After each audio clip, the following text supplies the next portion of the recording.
வணக்கம். நான் doctor Christie. அதிகமாக வெயிட் இருக்கிறவங்க, நீர்க்கட்டி இருக்கிறவங்க, சுகர் இருக்கிறவங்களுக்குலாம் ஒரு பிரச்சனை என்னென்னா அகோர பசி. டாக்டர் நான் சாப்பிட்டாலும் மறுபடியும் பசிச்சிட்டே இருக்குது, ஏதாவது சாப்பிடணும் போலேயே இருக்குது அப்படின்னு சொல்லிட்டு அந்த அதிகப்படியான அகோர பசியை கண்ட்ரோல் பண்ணுறதுக்கு தான் இந்த கோசம்பரி. இந்த கோசம்பரிங்கிறது வேறு ஒன்றுமே இல்லை. நம்ம ஒரு க்ரீன் சாலட் சாப்பிடுவோம்ல, வெள்ளரிக்காய், கேரட்டு, தக்காளி, முட்டைக்கோசு, தேவைப்பட்டால் மாதுளம்பழம், இந்த மாதிரி நமக்கு க்ரீன் சாலட் செய்கிறதுக்கு என்னெல்லாம் தேவையோ அதோட பல்லாரி வெங்காயம் வெட்டி போட்டுக்கலாம். நமக்கு ரொம்ப டேஸ்ட் என்ஹான்ஸ் பண்ணணும் அப்படின்னா தக்காளி, ஒரு மிளகாய் கீரி போட்டுக்கலாம், லெமன் புழிஞ்சு விட்டுக்கலாம், மல்லி இலை தூவிக்கலாம். இது போக ஒரு சிலர் கொஞ்சம் டேஸ்டியாக எதிர்பார்த்தாங்க அப்படின்னா கருவேப்பிலை, காயம் போட்டு தாளித்து ஊற்றிக்கலாம்.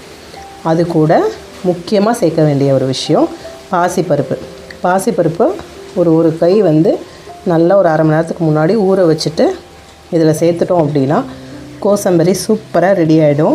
இது உங்களோட அகோர பசியை கண்ட்ரோல் பண்ணுறதுக்கு. பசிக்கிற நேரம்லாம் ஏதாவது நொறுக்கு தீனி சாப்பிடாமல் இது சாப்பிட்டாலே போதும்.